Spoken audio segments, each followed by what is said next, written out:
Alors que la trêve internationale bat son plein et qu'on attend avec impatience le match contre Montpellier, j'en profite pour sortir le nouvel épisode de Que sont-ils devenus, qui sera un épisode spécial coach comme promis, dans lequel on va revenir sur la suite de la carrière de plusieurs entraîneurs passés par l'OM, certains qu'on a bien en mémoire et d'autres dont on se rappelle moins. De votre côté, dites-moi qui sont les meilleurs coachs de l'histoire de l'OM et les pires selon vous, j'attends votre ressenti en commentaire. On commence directement avec le premier coach de la vidéo, Franck Passy, qui était d'abord un membre de la cellule de recrutement puis l'entraîneur de la réserve avant d'être adjoint entre 2012 et 2016. Il avait dépanné un match avant l'arrivée de Mitchell, puis pendant la période de transition de 6 mois avant la vente du club et la nomination de Garcia. Par la suite, la direction a tenté de lui proposer un poste, mais il a refusé et a quitté le club en décembre 2016. Après, il a entraîné le LOSC quelques mois en attendant l'arrivée de Bielsa. Il est devenu adjoint de Thierry Henry à Monaco par la suite, mais ça n'a duré que 2 mois avant qu'il soit mis à l'écart. Franck Passy a donc assuré un nouvel intérim d'un match avant que Jardim fasse son retour. En janvier 2020, il est appelé par Niort pour les sauver de la relégation et ça a fonctionné avec une 18e place au moment où le championnat a été arrêté suite à la crise sanitaire, mais il a quitté le club à la fin de la saison. Il a repris un rôle d'adjoint aux côtés de Laurent Blanc, d'abord 2 ans à Al Rayyan au Qatar, puis à Lyon pendant 1 an. Au moment où je tourne cette vidéo, il est toujours l'adjoint de Laurent Blanc qu'il a suivi en Arabie Saoudite cet été, plus précisément à Al Ittihad où jouent Benzema, Diaby, Kanté et Fabinho. Plus récemment, on a eu Igor Tudor qui alternait entre le bon et le moins bon. Il y a eu des périodes où on s'est vraiment régalé dans le jeu, il y a les victoires face à Paris notamment et les bonnes choses qu'on a vues sur certains matchs de LDC, mais il y a aussi une fin de saison hyper décevante, la 2e place qui nous échappe et bien sûr l'élimination contre Annecy qu'on n'oubliera jamais. Au final, il n'est resté qu'une saison, faut dire que ça avait mal commencé avec des sifflets dès le départ, en plus il avait des difficultés à gérer les cas de Gerson, Payet et Guendouzi, donc c'était pas idéal non plus. Une fois parti, son nom a été associé à Lyon pour remplacer Grosso, mais ça le chauffait pas trop apparemment. Il a finalement rebondi à la Lazio où il n'est resté que 3 mois avant de démissionner. Leur président expliquait qu'il voulait changer 8 joueurs au mercato d'été alors qu'il considérait que le groupe était à la hauteur, il ne s'entendait toujours pas avec Guendouzi et il n'était pas fan de certains joueurs comme Kamada ou Castellanos. Fidèle à lui-même, il n'a pas demandé d'indemnité au moment de partir, il n'a pas encore trouvé de nouveaux challenges au moment où je prépare cette vidéo, donc affaire à suivre. On enchaîne avec Nasser Larguet qui a été directeur du centre de formation pendant quasiment 3 ans et qui avait aussi assuré l'intérim entre Villas-Boas et Sampaoli en apportant de la sérénité à un groupe qui en avait vraiment besoin, même si évidemment on aurait aimé que ça se termine autrement que par une élimination contre Canet-en-Roussillon.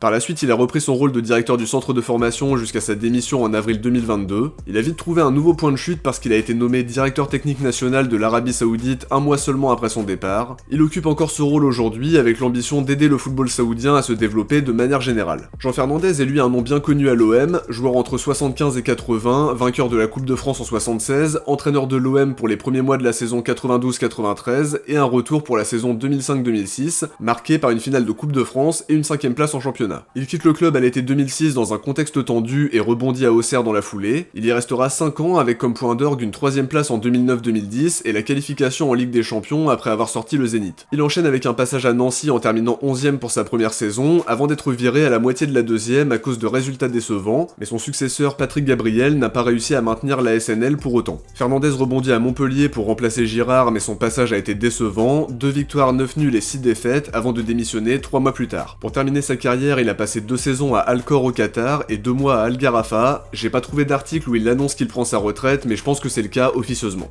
Bien plus récemment, Marcelino fait partie des coachs qui ont fait un passage éclair à Marseille, arrivé le 1er juillet, parti le 20 septembre après la fameuse réunion qui a mis le feu aux poudres. Pas grand chose à retenir de son passage en dehors de la très décevante élimination face au Pana et de ses 5 matchs sans défaite en championnat. Il a rapidement fait son retour à Villarreal, un club qu'il connaît bien pour y avoir passé 3 saisons. Il a ramené Villarreal à la 8e place alors qu'ils étaient en très mauvaise posture à son arrivée. Il y a l'élimination contre l'OM quelques mois seulement après son départ comme un symbole. Par la suite, il a été nommé au trophée du meilleur coach aux côtés de Mitchell, Ancelotti ou encore Simeone. Au moment où je prépare la vidéo, Villarreal fait un très bon début de saison, 4ème avec 3 points de retard sur le Real et 7 sur le Barça à la 9ème journée. L'aventure olympienne de Gattuso n'a pas été beaucoup plus mémorable, un bilan de 9 victoires, 8 défaites et 7 matchs nuls. Il a été débarqué en février après des résultats décevants et aussi parce qu'il se sentait impuissant avec l'effectif. Il n'était pas le seul responsable parce que les joueurs n'étaient pas exempts de tout reproche, loin de là, mais son départ était inévitable parce qu'il fallait impulser quelque chose de nouveau pour tenter de sauver la saison. Il a finalement rebondi en Croatie, plus précisément à l'Hajduk Split où il s'est engagé jusqu'en 2026. Pour l'instant, son début de saison se passe bien puisqu'ils sont premiers du championnat et invaincus avec 6 victoires et 3 nuls. Ceux qui suivaient déjà l'OM lors de la saison 2004-2005 se souviennent forcément de Philippe Troussier et de son court passage à Marseille.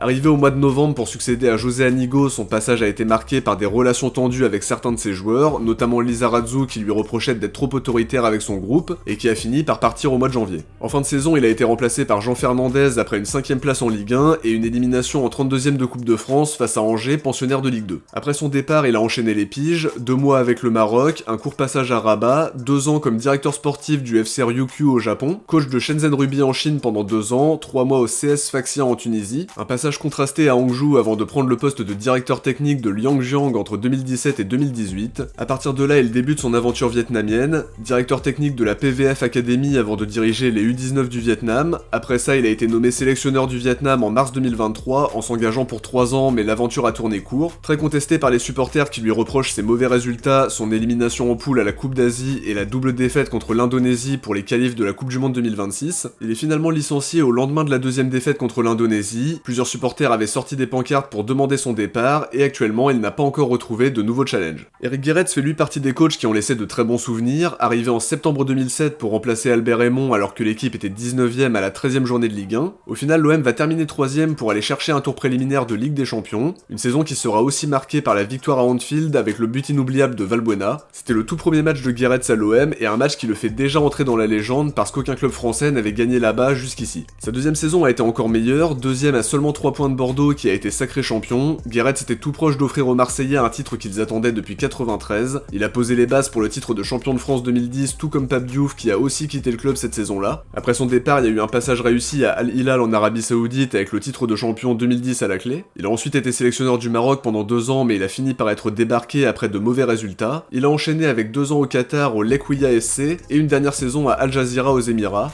Malheureusement, il a été victime d'une hémorragie cérébrale en 2012, ce qui a considérablement fragilisé son état de santé. Il a continué d'entraîner 3 ans avant de prendre sa retraite. Aujourd'hui, son état de santé est encore plus préoccupant parce qu'il a perdu en autonomie, il a des difficultés pour parler et pour marcher d'après ce qu'il disait dans un entretien pour Humo. Ce qui nous a fait plaisir, c'est de l'avoir vu au Vélodrome la saison dernière pour le Classico où il a été applaudi par le public à la hauteur de l'amour qu'il lui porte. En tout cas, on a toujours une grosse pensée pour lui et on lui envoie tout notre soutien dans cette épreuve compliquée. Beaucoup moins récemment, Jules Zvunka fait indiscutablement partie des très grands noms de l'histoire du club. Cette saison à l'OM et quasiment 300 matchs au compteur pour le capitaine Courage comme il était surnommé. Double champion de France 71 et 72 et 2 fois vainqueur de la Coupe de France 69 et 72. Après sa retraite en 73, il devient l'entraîneur de la réserve de l'OM le temps d'une saison, avant de remplacer Riera à la tête de l'équipe première et d'ajouter la Coupe de France 76 à son palmarès, cette fois comme entraîneur. Il est pourtant remplacé par José Arribas à la fin de sa deuxième saison, un choix qui n'a pas été payant et qui a poussé Fernand Méric à rappeler Zvunka dès le mois de février pour finir la saison. Ensuite, il a été à la tête de l'équipe entre 78 et 80, après une saison qui s'est terminée à la 12e place, il est viré en février 80, mais Jean Robin, son successeur, ne parviendra pas non plus à éviter la relégation en D2. Il met fin à sa carrière en 84 après avoir passé 2 saisons à Aix. Les dernières nouvelles venaient d'un mini-reportage d'OMTV qui expliquait qu'il loupait peu de matchs au Vélodrome et qu'il vivait une retraite paisible. Il vient d'ailleurs d'avoir 83 ans au mois d'août. Elie Boep était lui un visage très connu des amateurs de Ligue 1 pour avoir coaché Saint-Etienne, Bordeaux, Toulouse, Nantes et donc l'OM pour finir. Après une belle saison 2012-2013 avec une 2ème place en championnat malgré les échecs en Coupe de France, Coupe de la Ligue et Europa League, il sera limogé en décembre 2013 suite à des mauvais résultats et remplacé par Anigo pour finir la saison. Par la suite, il a retrouvé son rôle de consultant qu'il avait déjà connu pendant l'Euro 2004 et dans le Canal Football Club. On l'a vu plusieurs années sur beIN et aujourd'hui son quotidien est bien différent parce qu'il a créé son club de VTT, il est le team manager de la sélection VTT du comité de cyclisme d'Occitanie. Il a aussi obtenu 2 diplômes d'éducateur et d'entraîneur fédéral d'après les infos de la Provence, une nouvelle vie qui lui plaît énormément. Au rang des passages éphémères, Javier Clemente a été coach entre novembre 2000 et avril 2001 dans une saison très compliquée, 8 victoires, 5 nuls et 14 défaites avant d'être remplacé par Tomislav Ivic qui a réussi à maintenir l'équipe à la 15e place pour éviter la relégation de justesse avec seulement 3 points d'avance sur le premier relégable. Au moment de revenir sur ce passage raté, Clemente fustigeait le comportement de ses joueurs qui n'étaient pas pros, qui manquaient d'ambition et d'implication selon lui. En tout cas, c'est un passage oubliable alors qu'il avait pourtant un CV qui parlait pour lui, triple meilleur entraîneur de la saison en Liga, 2 fois champion d'Espagne avec Bilbao et ex-sélectionneur de l'Espagne. Après son départ, il a coaché Tenerife, l'Espagnol, Bilbao le temps d'une saison. Ensuite, il a été sélectionneur de la Serbie pendant 1 an, il y a aussi un passage raté à Murcie, un passage anecdotique à Valladolid et 1 an comme sélectionneur du Cameroun avant d'être débarqué après l'échec de la qualif à la CAN 2012. Il a rebondi à Rijon où son passage n'a pas été très concluant non plus. Ensuite, il a été sélectionneur sélectionneur de la Libye entre 2013 et 2016. Il a aussi dirigé un match avec le Pays Basque et pour finir un deuxième passage comme sélectionneur de la Libye qui n'a duré que quelques mois à cause de résultats décevants. Il n'a pas retrouvé de nouveaux projets au moment où je prépare la vidéo, ça fait plus de 2 ans qu'il n'a plus coaché, donc reste à voir s'il compte reprendre du service à maintenant 74 ans ou s'il a déjà pris sa retraite officieusement. Villas-Boas a lui laissé un bon souvenir aux supporters avec une deuxième place pour sa première saison et le retour en LDC tant attendu, mais ça va basculer en février 2021 avec l'annonce de cette démission à la suite de désaccords sur le mercato d'hiver, avec notamment l'arrivée d'Encham, le départ de Sanson et le prêt de Radonjic au Hertha Berlin alors qu'il était son joker de luxe. Il n'a plus entraîné depuis son départ, mais on a beaucoup entendu parler d'AVB cet été puisqu'il a été élu président du FC Porto à la place du président historique Pinto da Costa, qui sortait de 42 ans à la tête du club portugais. Sa première décision forte a été de nommer Vitor Bruno comme entraîneur pour remplacer Conceição dont il était l'adjoint jusqu'à présent. Il a promis de mieux gérer les actifs du club, il a mis de l'argent de sa poche avec l'aide d'investisseurs aussi pour régler 4 millions de retard de salaire. Son idée c'est de moderniser le FC Porto et d'apporter de la transparence grâce à la création d'un portail de transparence en ligne où toutes les dépenses du FC Porto sont répertoriées et détaillées avec précision.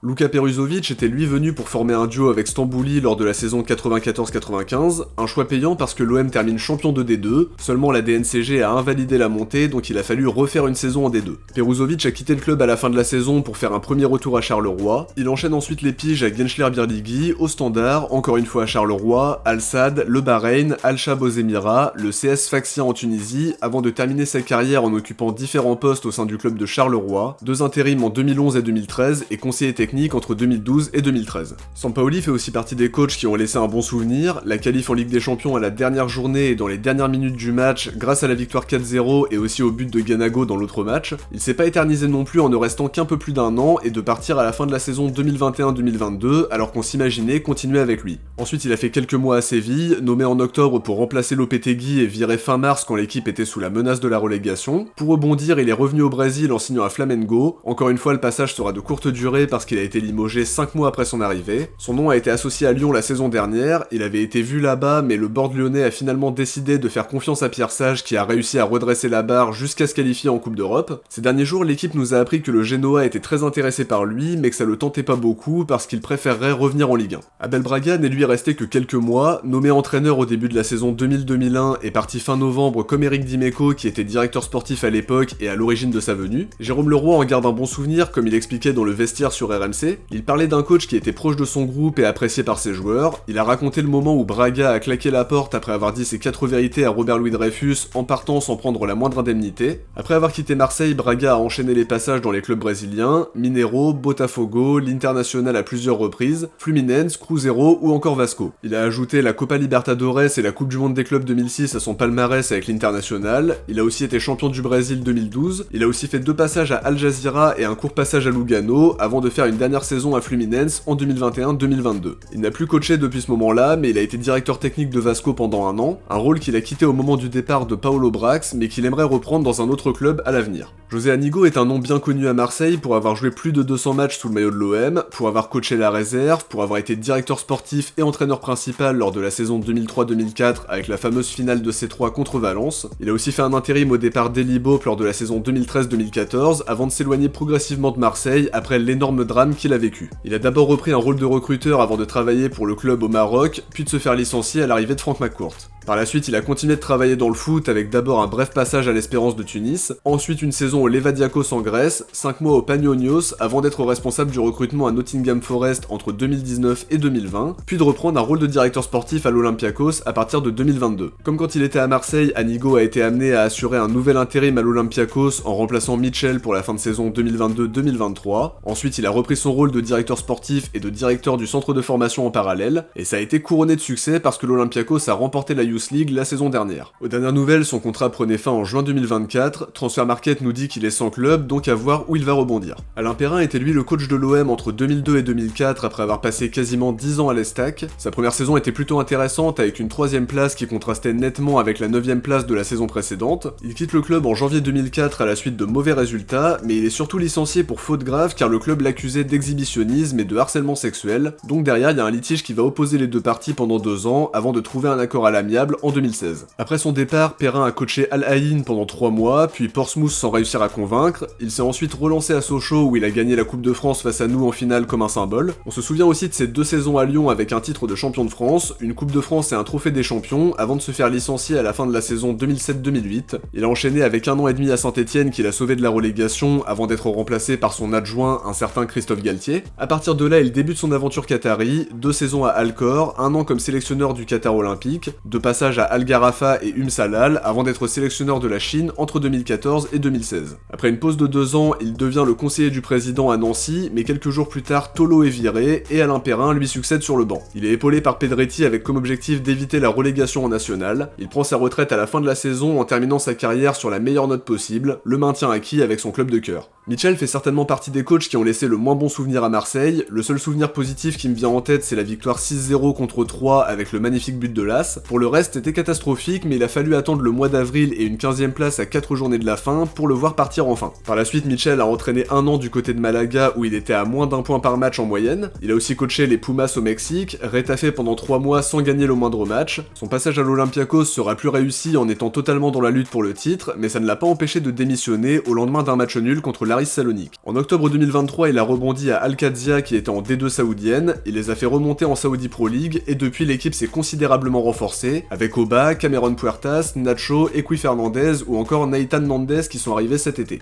Pour le moment, leur retour dans l'élite se passe bien avec seulement 4 points de retard sur le podium. On parlait tout à l'heure de visages bien connus de notre championnat et Roland Courbis fait aussi partie de cette catégorie-là pour avoir entraîné pas mal de clubs en Ligue 1 et en Ligue 2. Né à Marseille et formé au club, il a coaché l'OM entre 97 et 99 avec une 4ème place pour sa première saison et une 2ème saison globalement réussie mais frustrante. Le titre perdu à la 89e minute de la dernière journée avec le fameux but de Fendouno face à Paris dans un match où certains Parisiens comme Liasser ont avoué avoir joué avec le frein à main pour que le titre aille plutôt à Bordeaux. En parallèle, il y a aussi la finale de Coupe de l'UEFA perdue contre Parme, cette fois encore sur fond de polémique avec les histoires de dopage. Courbis sera finalement limogé en novembre 99 suite aux mauvais résultats et à une relation tendue avec Yves Marchand, le président de l'époque. Après son départ, il a tenté de se relancer à Lens sans succès, ensuite il a fait remonter Ajaccio en Ligue 1 et a réussi à les maintenir la saison d'après. Par la suite, il a fait 2 passages à l'étranger, à Louhada et Vladikavkaz en Russie. Il a ensuite fait son retour à Ajaccio pendant 2 ans, 2 saisons à Montpellier en les maintenant en Ligue 2 avant de valider la montée en Ligue 1 la saison suivante alors qu'il était sur un siège éjectable à plusieurs reprises dans la saison. Après ça, il a passé 6 mois en prison suite à l'affaire des comptes de l'OM. À sa sortie, il s'engage avec Sion mais se ravise quelques jours plus tard après avoir appris que le club suisse avait écopé d'un retrait de 36 points pour ne pas avoir respecté l'interdiction de recrutement. Il a été brièvement sélectionneur du Niger en 2012, on peut aussi citer son passage réussi à l'USM Alger avec 2 titres remportés. Il est ensuite revenu à Montpellier entre 2013 et 2015 avant d'enchaîner 3 courtes expériences, d'abord 5 mois à Rennes, puis une mission commando pour tenter de maintenir Caen en 2019 sans succès, et pour finir 2 mois à 7 en réussissant à éviter la descente en National 2 de justesse. Aujourd'hui, il est toujours consultant pour RMC, il est aussi président de l'équipe du soir lors des émissions du lundi. On peut aussi ajouter qu'il sera au casting du film 4-0 aux côtés de sa fille en jouant son propre rôle comme dans le premier volet. À voir maintenant s'il sera amené à entraîner à nouveau, il avait d'ailleurs expliqué qu'il était en balance avec Gasset pour filer un coup de main la saison dernière, mais la direction a finalement opté pour Gasset.